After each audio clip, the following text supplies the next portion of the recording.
Hello guys, నా back side చూడండి. ఒక 2 గదులు ఉన్నాయి. ఇదేంటంటే ఒక కొండపై ఒకే రాయిని చిక్కి 2 గదులు నిర్మించారు.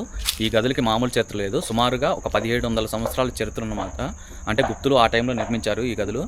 ఈ గదులు వచ్చేసి అప్పట్లో బౌద్ధ భిక్షువులు గోదావరి నదీ తీర ప్రాంతంలో సంచరిస్తూ వాళ్ళు ఇక్కడికి వచ్చి వాళ్ళ బౌద్ధ ధర్మాన్ని స్ప్రెడ్ చేశారు అని చెప్పడానికి సాక్ష్యంగా ఉన్నాయన్నమాట. లోపల బౌద్ధ ప్రతిమలు కూడా ఉంటాయి, చూపిస్తాను. ఇంకొంచెం ముందుకెళ్తే అక్కడ మీకు ఒకే రాతిని తొలిచి లోపల 4 విగ్రహాలు అనేది చెక్కారు. ఓకే, చూడండి, ఇక్కడ 2 గదులు ఉన్నాయి కదా. సో మొదటి గదిలోకి వెళ్దాం ఇప్పుడు మనం. ఈ మొదటి గది ఎంట్రన్స్లో నుంచి స్ట్రైట్గా చూసుకున్నట్లయితే ఇక్కడ మెయిన్ అనమాట. ఇది మెయిన్ ప్రతిమ. ఇక్కడ బుద్ధుని విగ్రహం ఉండుండొచ్చు. ప్రతిమది ఇటు సైడ్ చూడండి. ఇక్కడ కూడా ఒక తల, తర్వాత ఇక్కడ కొంచెం డ్యామేజ్ అయింది చాలా వరకు. తర్వాత ఇక్కడ కూడా ఒక ప్రతిమ ఉంది చూడండి. అంటే ఆనవాళ్ళు ఉన్నాయి చాలా, అంటే కంప్లీట్గా ఆల్మోస్ట్ డ్యామేజ్ అయిందనే చెప్పుకోవచ్చు. తర్వాత ఇది కొంచెం మనకి కనపడుతుంది అనమాట. సో మొత్తం ఏంటంటే ఈ గదిలో 1, 2, 3, 4, ఆ తర్వాత ఇంకొకటి చూడండి. ఇక్కడ కూడా మనకి కాలు కనపడుతున్నాయి. ఇక్కడ చూడండి చేతులు, ఇటు సైడ్ మొత్తం డ్యామేజ్ అయింది, ఇక్కడ తల.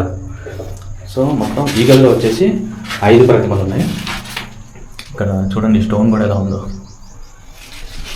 ఓకే, ఈ గది తర్వాత ఇప్పుడు మనం ఇంకొక గది. సో ఇది కొంచెం చూశారు కదా, ఈ గది చూశారు కదా. ఈ గది తర్వాత ఈ గది లోపల ఇది ఎంట్రన్స్ చూడండి. ఆ ఎంట్రన్స్కి ఎంట్రన్స్ తేడా ఉంది. ఈ ఎంట్రన్స్ వచ్చేసి కొంచెం చిన్నగా ఉంది, ఆ ఎంట్రన్స్ చూడండి అది కొంచెం పెద్దగా ఉంది. సో ఈ ఎంట్రన్స్కి చూడండి స్ట్రైట్గా ప్రతిమ ఉంది మెయిన్గా. ఖచ్చితంగా ఇది మెయిన్ ప్రతిమ అయి ఉంటుంది.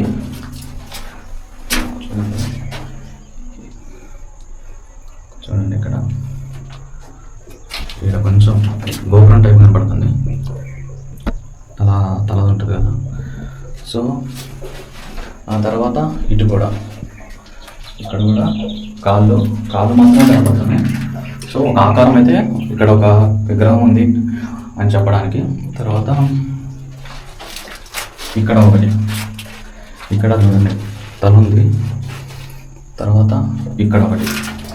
సో ఈ గదిలో వచ్చేసి ఇక్కడ మెయిన్ ప్రతిమ 1, 2, 3, ఆ తర్వాత ఇక్కడ 4. సో ఈ గదిలో మొత్తం 4 ప్రతిమలు ఉన్నాయి. మేబీ ఇక్కడ కూడా ఒక ప్రతిమ ఉండొచ్చు, కానీ ఎటువంటి సూచనలు ఏమీ కనపడట్లేదు. సో ఇదన్నమాట ఈ గదిలో 5 ప్రతిమలు, ఈ గదిలో 4 ప్రతిమలు అయితే మనకి ఇప్పుడు విజిబుల్గా కనపడుతున్నాయి.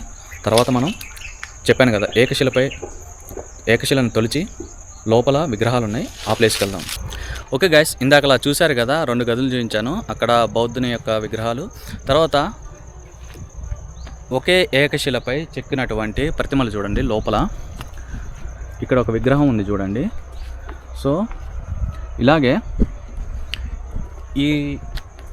ఈ చుట్టూ, దీని చుట్టూ కూడా, ఈ రాయి చుట్టూ కూడా ఇక్కడ కూడా ఒక ప్రతిమ ఉంది. తర్వాత ఇక్కడ కూడా ఒక ప్రతిమ ఉంది చూడండి. మళ్ళా ఇక్కడ ఇంకొక ప్రతిమ.